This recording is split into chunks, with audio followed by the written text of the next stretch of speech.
जय हो, जय हो, जय हो, जय हो, जय हो, जय हो, जय हो, जय हो, जय हो, जय हो, जय हो, जय हो, जय हो, जय हो। गुरु भगवान जय हो, माँ भवानी की जय कृपा हो। से आज शुक्ल पक्ष एकादशी है।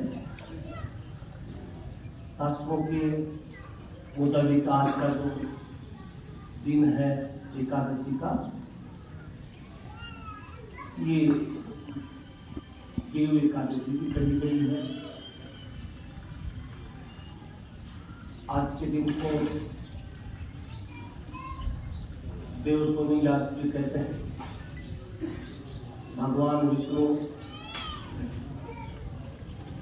4 महीना के लिए लाइन पे जाएंगे।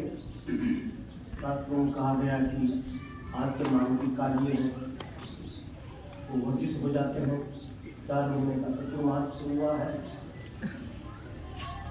गुरु महाराज, माँ भवानी और विष्णु भगवान से हम सब प्रार्थना करें कि माँ दुर्गा 4 महीने का जो चतुर्मास है, इस चतुर्मास में आपकी कृपा हम सब पर बनी रहे।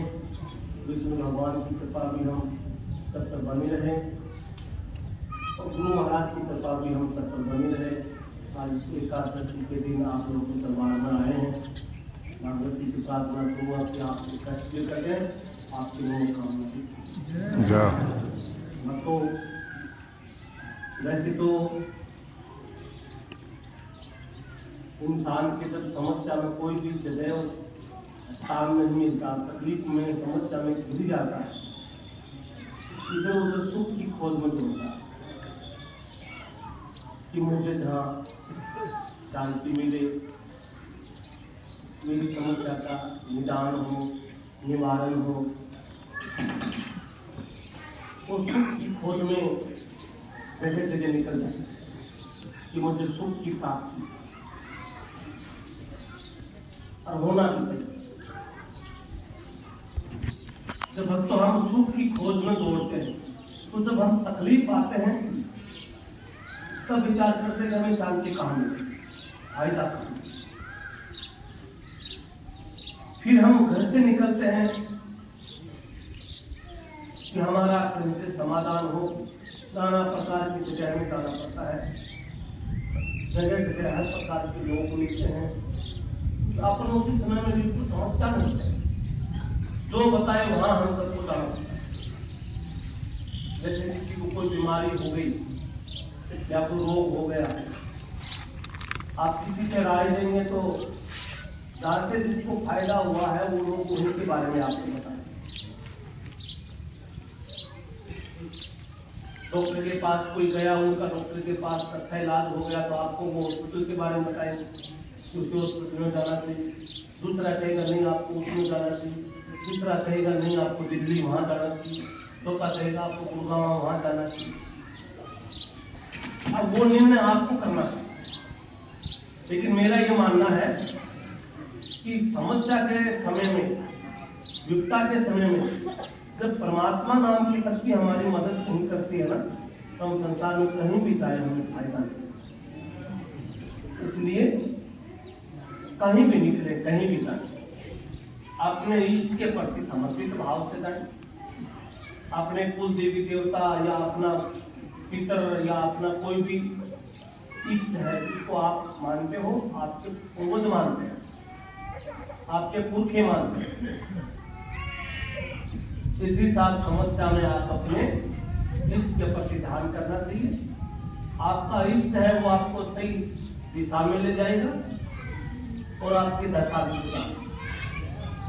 इसलिए आप यहाँ भी आए हो ना दरबार में, तो यहाँ भी आप अपने इष्ट के प्रति समर्पित रहें, अपना इष्ट का स्मरण करें, ताकि उसकी कृपा से प्रभु आपके सब कार्य संपन्न। आरती के बाद में जो 2-3-4 घंटा भजन कीर्तन चलता है, आप सोचते होंगे कि महाराज जी आए दिन लेट हो, पर तो यहाँ दरबार लगता है तो भगवती का आदेश होता है कि भजन की माया और कर्म की काया। जब ये पूरा भाव पूरी जनता का विचार भगवानमय राममय सबका जुड़ेगा और सब हरे हरे कृष्णा हरे हरे राम नारायण भज सीताराम, सब भक्तों की आत्मा से सुंदर भाव से पुकार भगवान की आप करने लग जाओगे, विनती करने लग जाओगे, तो भक्तों महाराज जी आए या नहीं आए तो भगवान तो आपकी पुकार सुनता है और जिसकी शरण में आए वो जिम्मेवारी उसकी बनती है और फिर वो जवाब भगवान को देना पड़ता है। इसलिए आप आरती के बाद में ज्यादा समय आप मंदिर में आए तो या मंदिर में बैठ के बिताओ और या ज्यादा से ज्यादा समय बैठ के आप चाहे गायत्री मंत्र करो, चाहे शंकर भगवान का कोई जाप करो, चाहे आप दुर्गा बीज मंत्र करो, चाहे आप हनुमान चालीसा पढ़े, चाहे आप किसी देवी स्तुति करें, चाहे आप किसी को भी माने, लेकिन अपने मन को इधर उधर न जाने देना, अपने सुंदर भाव बना करके भगवान का स्मरण करना, ताकि कम से कम इतनी दूर से खर्चा लगा के आए हो, किराया भाड़ा लगा है, कीमती समय निकाल करके दरबार में पहुंचे हो, तो माता भवानी आपकी पुकार सुने और आपके कष्टों का निवारण।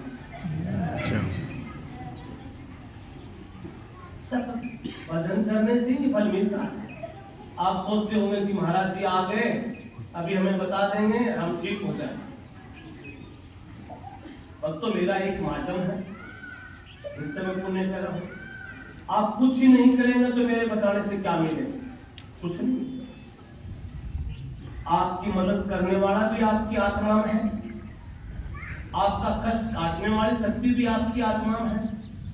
जब आत्मा को पवित्रता की तरफ नहीं ले जाएंगे तो चाहे मेरे साथ नहीं, चाहे किसी के भी साथ तिरना मुश्किल होता है। अगर संसार समुद्र से तिरना है तो समर्पित भाव अपनाना। काफी दिनों से श्रद्धालु जैसे आते हैं, अब सब कोई मालूम है कि भी मेला लगता है, नवरात्रि आते हैं, काफी रश होता है। इस बार भी नवमी के दिन काफी जनता थी, बहुत लोग आए थे मैया के दरबार में यज्ञ के दर्शन करने के लिए। बड़े सुंदर भाव से दर्शन यज्ञ का किया। आप लोगों ने, कुछ लोगों ने किया होगा, काफी लोग काफी आए, दर्शन करके चले, दर्शनार्थी बनकर। मंदिरों में कहीं भी जाओ, यात्री बन के मत जाओ, श्रद्धालु बन के। यात्री होता है यात्रा करके आनी है, वैसे अपने को तो जाके आना है। और यात्रा करने के लिए जाओगे तो एक प्रकार का समय से निकाल के आना। धर्म स्थानों में कहीं भी जाना हो, उन शब्दों का भाव है श्रद्धालु बनकर के जाना। हम जिसकी शरण में जाने हैं, शरण में जाने वाले को श्रद्धालु कहा। हमारी श्रद्धा है मेरे ईश्वर पर, हमारी श्रद्धा है हमारी माता रानी पे, हमारी श्रद्धा है हमारे देवी देवता पे, हमारी श्रद्धा है हमारे परमात्मा। और जब श्रद्धा लेकर के स्थान पे आप लोग जाते हो तो दोस्तों मेरा मानना है श्रद्धा भक्ति कभी भगवान नहीं टूटने देते और परमात्मा यूं श्रद्धा नहीं टूटने देते, क्योंकि भगवान ने पूरा ब्रह्मांड रचाया है। तो परमात्मा भी चाहते हैं कि मेरे रचाए हुए संसार में सुख शांति हो, अमन चैन हो, भाईचारा हो और सबका सम्मान। जिन्होंने वेदों में भी बात तो एक ही कही है कि मैं हूं तो तेरे साथ हूं, लेकिन हमें वेदों में भी सिखाया गया कि सबका सम्मान होता है। तो प्रकृति में भगवान ने जो चीजें रचाई है ना, सबका आदर सम्मान होता है, होना चाहिए। हमारे ऋषि मुनि महात्माओं के द्वारा भगवान ने प्रत्यक्ष और अप्रत्यक्ष दोनों बातें दर्शाई।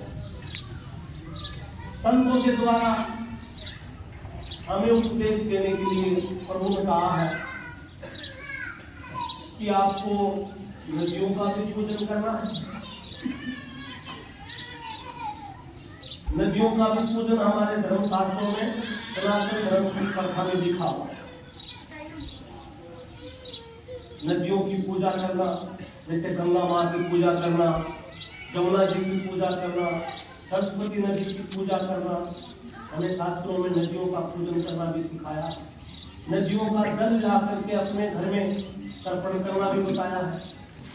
बहती हुई नदी के दर्शन करने, ये भी हमें संतों ने सिखाया है। क्योंकि प्रकृति बनाई है भगवान ने, तो सबका अलग अलग सम्मान दिया। उसके बाद इसी प्रकृति में हमें हमारे संतों ने, हमारे धर्म प्रेमी विद्वानों ने हमें नौग्रह की पूजा करने भी सिखाई। उन्होंने सुबह सूर्य उदय होता है तो सूर्य नमस्कार भी सिखाया। क्योंकि क्या फायदा मिलता है सूर्य नमस्कार से? इससे उसको धर्म से जोड़ा है, धर्म से इसलिए जोड़ा है जब सूर्य उदय होता है तो उसकी किरणें निकलती हैं, और तांबे के लोटे में जब हम सूर्य भगवान की तरफ जल डालते हैं और जल चढ़ाते हैं तो वो सूर्य के निकलने वाली किरणें, ताम्र पात्र से निकला हुआ जल, उसकी किरणें हमारे शरीर पर आती है तो हमें ऊर्जा देती है। इससे सूर्य भगवान खुश हो। सूर्य पूजन भी हमें सिखाया। उसके बाद में धरती माता की भी पूजा करनी सिखाई। धरती को मां का दर्जा संतों ने दिया, क्योंकि जिससे हमारा पालन पोषण होता है। इस मां को हम कैसे पवित्र रखें, कैसे सुंदर रखें, तो मां दर्जा धरती को भी, धरती माता की भी पूजा करनी सिखाई है। जब हम कोई भी धार्मिक कार्य करते हैं तो भूमि पूजन होता है। आप मकान भी बनाते हैं, घर भी बनाते हो, या दुकान या कोई भी जिससे आपका जीवन चले, उन चीजों की नींव लगाते हो तो सबसे पहले किसकी पूजा करते हैं? हमारे संत लोग धरती की पूजा। तो शास्त्रों में हमें भूमि पूजन भी सिखाया, चंद्रमा की पूजा भी सिखाई। जो बेटा बेटी की कुंडली नहीं मिले, शादी करनी हो और जो कम मिलता है तो शादी से पहले चंद्रमा की पूजा बताई। वायु देव की भी पूजा बताई गई, अग्नि देव की भी पूजा बताई गई। नौ ग्रह की पूजा, नौ ग्रह क्या है, कौन सा ग्रह कहां कहां रहता है, फिर भी मनुष्य को भगवान ने, संतों ने कहा है कि तुम नौ ग्रह की पूजा करो। कोई भी ग्रह तुम्हारे विपरीत न हो। जब कोई ग्रह तुम्हारे विपरीत होगा तो आप और आपका संतुलन ये ठीक नहीं रहेगा, खराब हो जाएगा। और भक्तों, ग्रह विपरीत जरूर आता है जीवन में, लेकिन हम भगवान के उपासक होते हैं ना, तो उसका दूषित प्रभाव हमारे जीवन में कम पड़ता है। नहीं, ग्रह तो विपरीत आता है, समय अच्छा भी आता है, समय बुरे भी आता है। अच्छा समय आता है जब आपका प्राणी खुद अपने पर ले लेता है कि मैंने किया तब अच्छा समय आया, और बुरा समय आए तो भगवान को दोष दे देता है कि प्रभु ने हमारे साथ ऐसा किया। हालांकि भगवान किसी के साथ गलत नहीं करते, और मनुष्य के साथ तो वो बिल्कुल ही नहीं करते, क्योंकि भगवान को भी जब धरती में अवतरित होने की जरूरत पड़ती है, अवतरण होते हैं, भगवान को भी धरती पर जन्म लेने की जरूरत होती है ना, तो भगवान भी किसी न किसी मनुष्य के घर में पैदा हो। चाहे वो राजा दशरथ के घर में राम बन के पैदा हो, चाहे वो वासुदेव और देवकी के घर में श्री कृष्ण बन करके पैदा हो, चाहे वो समाज सुधारने के लिए उसके अंश आए, चाहे कोई साधु महात्मा के रूप में आए या कोई समाज सेवक के रूप में आए, वो भी मनुष्य के घर में पैदा होता है। इसलिए भगवान किसी भी मनुष्य के कभी खिलाफ नहीं होता, देवी देवता भी किसी मनुष्य के विपरीत नहीं होते। हाँ, मारे तो जरूर पता, नहीं माने तो संदेश जरूर दे, और वो खुद दे, संतों के द्वारा दिवाए या आपकी आत्मा से द्वारा। भगवान इंसान को खुद की आत्मा के द्वारा संदेश देते हैं। कई बार एक व्यक्ति अच्छा काम, विद्वान आदमी और अच्छा आदमी हो, और वो अगर गलत कदम करना शुरू होता है, गलत कदम रखता है, निश्चित उसकी आत्मा कहती है कि तू ये गलत कर। कौन कुहारा है वो नारायणी कुहार, भगवान ही कह रहे हैं, और तेरी आत्मा के द्वारा तुझे कह रहे हैं कि तू ये गलत काम करा।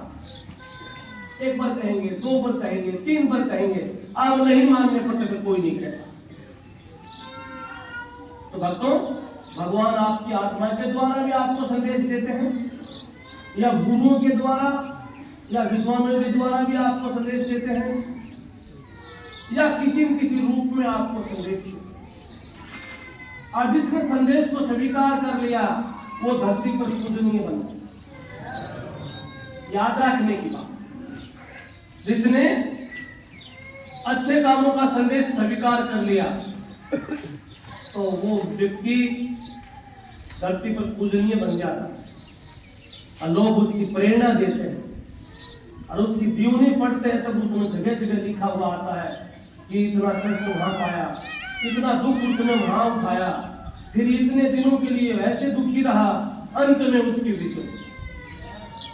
प्रथम में विजय नहीं हुआ। किसी भी संत महात्मा या किसी भी समाज सेवक का इतिहास उठा करके पढ़वा, उसमें आखिरी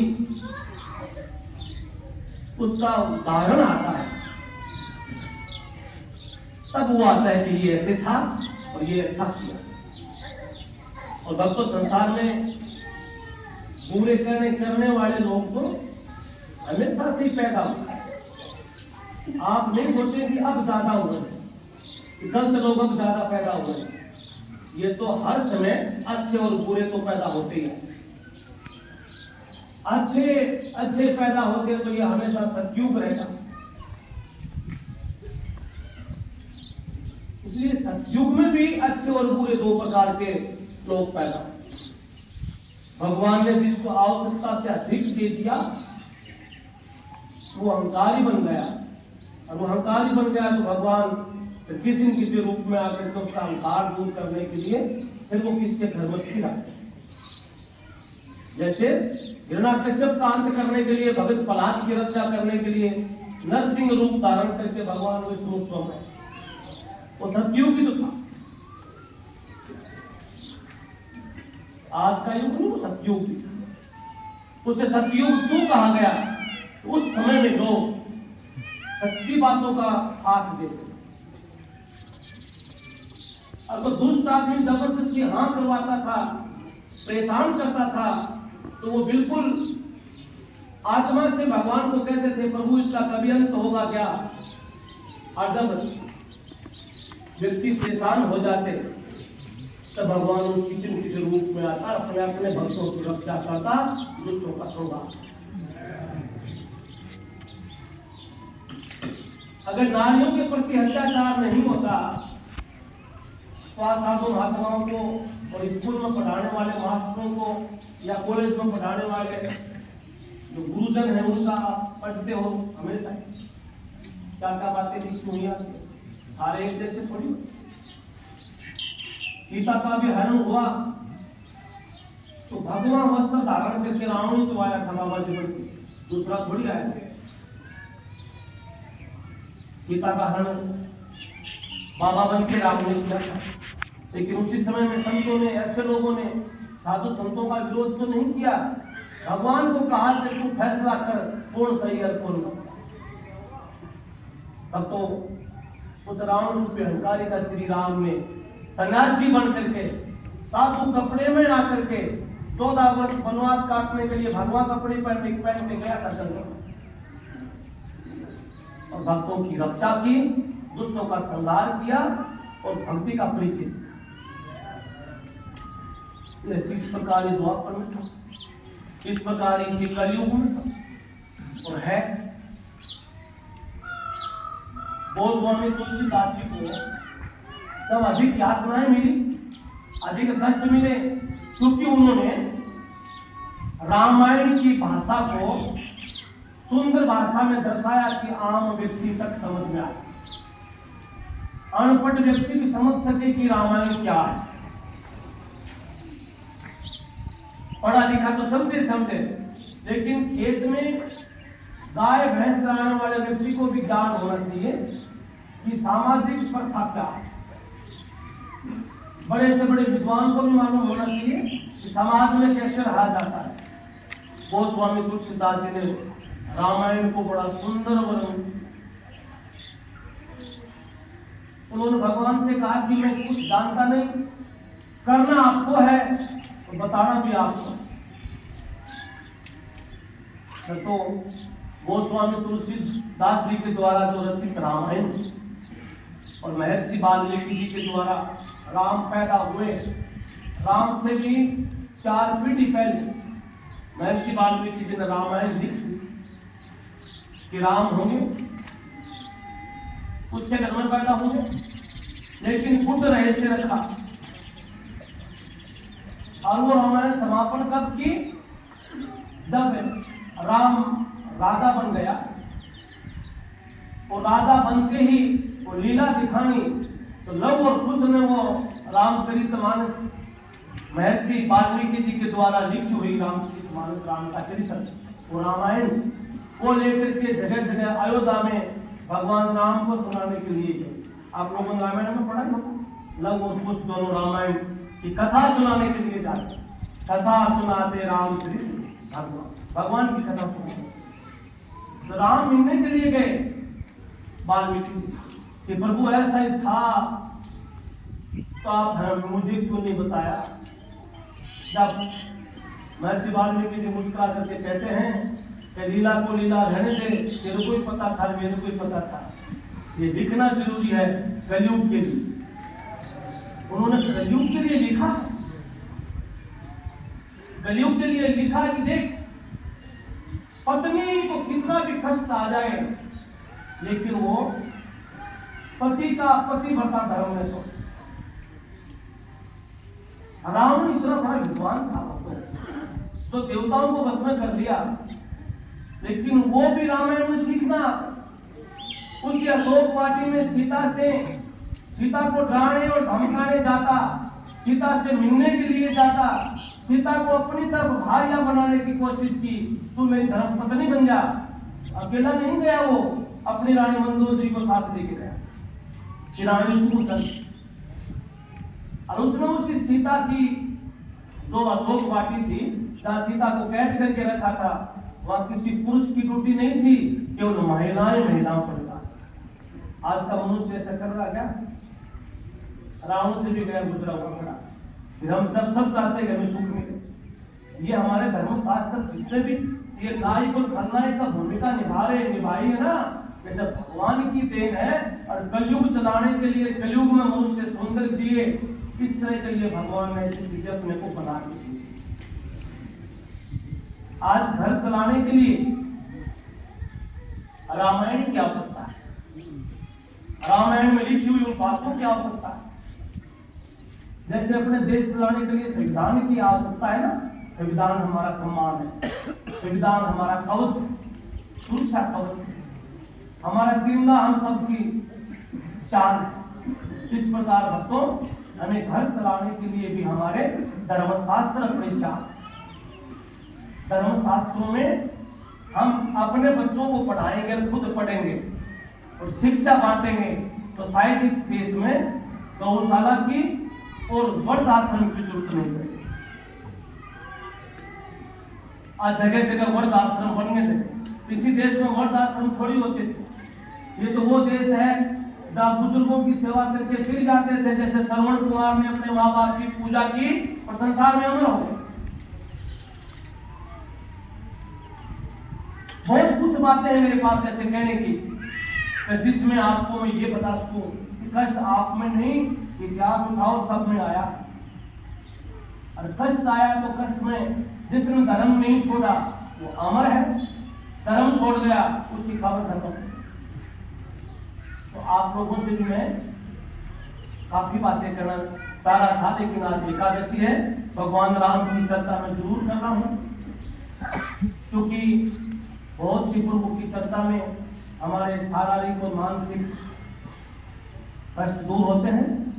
और जब हमारी आत्मा अंदर से पवित्र होती है तो वो हमारी भक्ति का एक पार्ट बन जाए।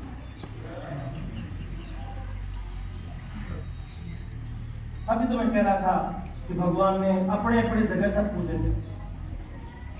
आज का युग कोई अलग नहीं, वही चंद्रमावाद है, वही सतयुग में था, वही सूर्य अब है, वही सूर्य भगवान राम के टाइम में था। इन आंखों से भगवान राम ने भी इसी सूर्य के दर्शन किए होंगे और इन आंखों से आप भी भगवान इस सूर्य देव के दर्शन कर रहे हैं। आंखें जरूर बदली होंगी लेकिन सूर्य तो वही होगा। ये विश्वास करना भक्तों कि प्रकृति सत्य है और प्रकृति के आधार से उनसे चलता है, उसका जीवन जीने में थोड़ा बड़ा आनंद है।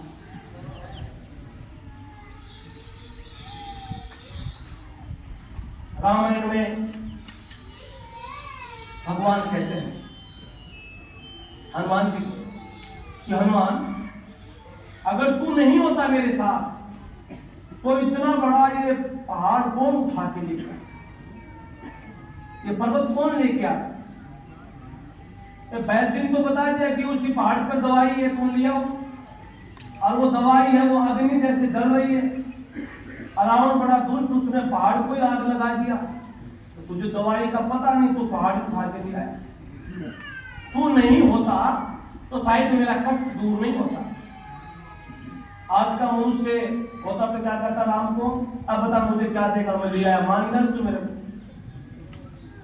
ऐसे काम में आता हूं मैं।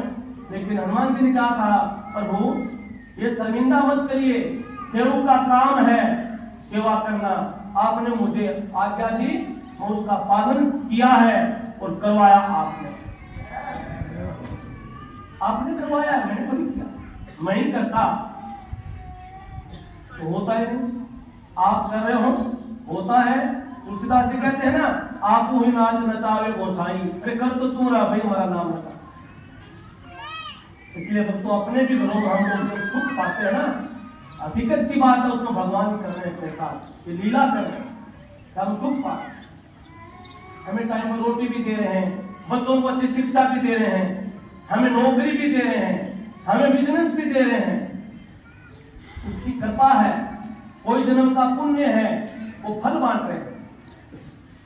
और उस समय में अगर हम थोड़े थोड़े उस भगवान को धन्यवाद देते रहें तो शायद जीवन में वो बड़े खुश हो जाते हैं और वो फिर पूजनीय भी बनाते हैं। अगर तो ये जिस दिन आंखें बंद कर लेते हैं ना, तो कितना बड़ा धन हो, संतान ऐसी हो जाएगी, जुआ खेल लेगी, धन को लगा देगी, 2-3 दिन में पूरा कर देगी, या संतान किसी का मर्डर करेगी, बेइज्जती हो जाएगी, जेल में जाना पड़ेगा, कुल का नाश हो जाएगा, या पति पत्नी में कलेश हो जाएगा, कोर्टों में चले जाओ, या बहुत तलाक मांगना शुरू कर देगी, बहुत कारण आ जाएंगे। इसकी दृष्टि दूर होते ही तब हम कहेंगे जो भगवान ने कर दिया हमारे साथ, भगवान नाराज है। तब हमें सोचना चाहिए कि ये राजी था तब तो तुझे भगवान का नाम याद नहीं है, आज नाराज कैसे हुआ? तो अब तो उसको राजी करने का एक तरीका है, जो गलती हुई उसे क्षमा मांगे और कहे प्रभु बची हुई जिंदगी अच्छे कामों में हमारी समर्पित है, आप हमारी मदद करते हैं। बाकी बेटा इसको हवा में घुमाना, गर्मी है ना, हवा में ले जाए, इसको फिर दिया, परेशान हो गया आप लोग। गुरु महाराज तो अब मैं उस बात पे आना चाहता हूँ भक्तों, जो आप लोग यहाँ आए, सबको मालूम है कि भगवान ही मदद करे। आस्तिक है उसको पूर्ण विश्वास है कि मेरे भगवान मेरी मदद करेंगे, और नास्तिक है उसको मजबूरी मानना पड़ेगा कि अब तो भगवान ही मदद करेंगे। नास्तिक पहले नहीं मानता होगा, क्योंकि समस्या है तब तो उसके मुख से आराम निकलेगी कि प्रभु मेरी मदद करें। आप लोग आस्था से आए हैं, आपको ही मालूम है कि भगवान तो हैं, हमारी मदद करेंगे। फिर भी आप किसी प्यारे रिश्तेदार के साथ आए हैं, इससे हम लोग पूछे हैं, तो मैं सबको सामूहिक करना चाहूँगा कि यहाँ न तो कोई धाड़ा लगाया जाता। आप सोचे कि कोई धाड़ा लेकर के महाराज जी धाड़ा लगा देंगे, हमारा कष्ट कट जाए। भक्तों में तो मेरे पास कोई झाड़ा है, अन्य में इस फिक्रों में कभी जाता मैं, मेरे पास कोई कोने टोटते हैं, जादू कोने नहीं है।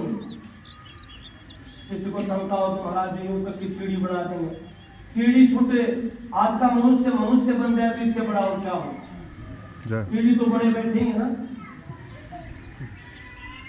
एक कहते हैं बाबा कि नहीं मानोगे तो कबूतर बन जाओगे, कबूतर तो बने रहे भाई, हमें इंसान बनने के लिए हम सब यहाँ। तो भक्तों मेरे कहने से न तो कोई गलत काम हो सकता और न मैं किसी भगत को भय देता, या आते हैं जिसके श्रद्धालु बेचारे के भयभीत भी बहुत आते, परेशान भी बहुत आते, और कई लोग सारा चलवाओं के चक्कर में फंस के भटक के घबराए हो गया। तो मैं सबको कहूंगा किसी से नहीं डरना, बस आज के पीछे क्या हुआ था, अच्छा हुआ या बुरा, उन बातों को भूल करके आज से एक नया जन्म स्वीकार करना। कि आज से हमारा नया जन्म, पूर्ण जन्म।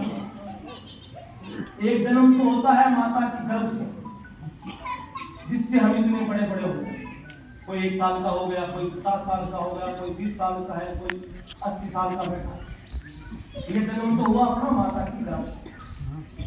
और दूसरा जन्म होता है इंसान का, जिससे उसमें इंसानियत शुरू हो जाती है। इंसानियत बनती एक जन्म शुरू हो जाता है। 4 दिन की जिंदगी तो बताइए, 4 दिन की जिंदगी में 4 जन्म होते हैं। इसका होगा महाराज 4 दिन की कैसे है? संतों ने कहा है बालाश्रम जो बचपन हुआ हमारा, उसके बाद में वो 25 वर्ष तक, उसके बाद में 25 से 50 गृहस्थ आश्रम चल रहे, और 50 से 75 वानप्रस्थ आश्रम, और 75 से 100 तो ऊपरा तो 25 काट दो आप, तो 3 तक 3 आश्रम मान लो। तो बच्चों संतों ने कहा है कि दूसरा जन्म होता है सत्संग में जाने से। अच्छे लोगों की संगत में जाते हो तो मानव जीवन में सुधार आ जाता है, तब उसका जीवन अच्छा स्वरूप होता है। और तो पिछली सारी कमियां गलतियां वो सब भगवान माफ कर देते हैं, और इस जन्म में उसको पूजनीय बना देते। जैसे महर्षि वाल्मीकि जी का उदाहरण है, डाकुओं के साथ में रहते थे, डाका डालते थे, जीव जंतु मारते थे, मीट मच्छी बेचते थे। जब सप्तऋषियों के शरण में आए तो रत्नागिर डाकू से महर्षि वाल्मीकि जी बने। जन्म तो वो नहीं, एक बार हुआ था, मां से जन्म हुआ था, लेकिन संतों की संगत में आते ही ऐसा जन्म हुआ, वाल्मीकि विज्ञान विहार, ऐसे विज्ञान का आविष्कार किया। साइंस ढूंढ रहा है कि क्या जन्म हो गया, कैसे? संतों के द्वारा उसके ज्ञान की उत्पत्ति हो, अंधकार था वो प्रकाश में बदल गया, और चारों तरफ उदास। तो आज वो जो श्रद्धालु जो नशा मुक्ति के लिए आए, नशा छोड़ने के लिए आए, उनके लिए तो ये दूसरा जन्म।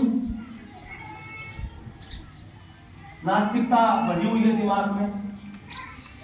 आज विष्णु भगवान का दिन है, नए जीवन की शुरुआत करना चाह रहे हैं, उनके लिए तो नया ही जन्म है। और जो बीमार है, तकलीफ में, दुख दर्द में आया है, और भगवान कष्ट दूर कर दे, तो दूसरा जन्म है। वाव किया ना इस व्यक्ति को तो दोबारा जन्म। कई व्यक्ति सीरियस हो जाते हैं, डॉक्टर जवाब दे देते हैं, फिर वो किसकी दुआ प्रार्थना से बच जाता है। उदाहरण कहते हैं कि भाई तू तो भाग्यशाली आदमी है, तुम्हारा दूसरा मरा तो नहीं ना, वो जिंदा था, लेकिन जान मिलने से, प्राण मिलने से दूसरा जन्म। तो दोस्तों मैं चाहता हूँ जो नशा मुक्ति के लिए आए, नशा छोड़ने के लिए आए, वो हाथ ऊपर करिए, नशा मुक्ति वाले भाई। ओहो आज तो तुम्हारा जोर है। चलो कोई बात नहीं, अच्छी बात है, तू भी कर दे। दूसरा जन्म भी तो है ना।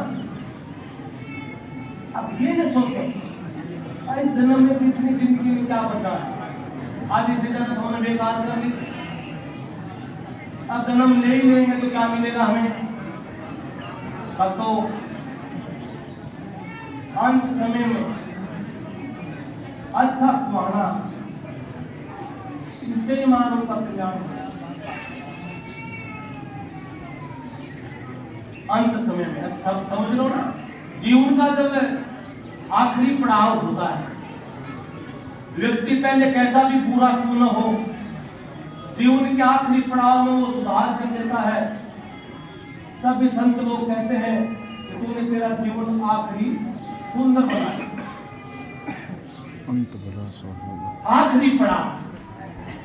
तो मेरे हिसाब से बहुत से समस्या आए उनको तो जगह जगह घूम फिर के भाग भटक के आखिरी पड़ाव में मेरे पास। मैं चाहता हूँ कि आखिरी पड़ाव में आपका अच्छा हो जाए, तो आपका जीवन भी धन्य हो जाए, आपका परिवार भी धन्य हो जाए, अब तो आपका जीवन भी सफल हो। बाकी भाई हमारे तो ये खानदान की पूजा है बुजुर्गों की। आप ये नहीं सोचे कि हम नहीं आएंगे तो महाराज जी क्या करेंगे। आप नहीं आते थे तब भी हम यहीं खड़े रहते,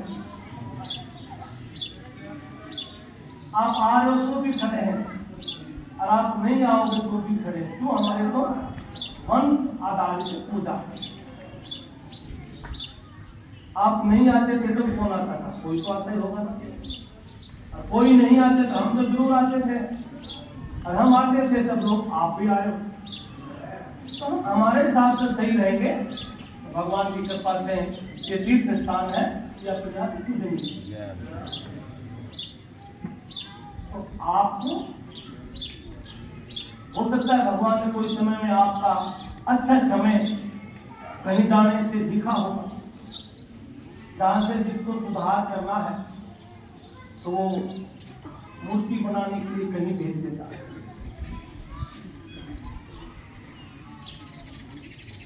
कहीं खदान में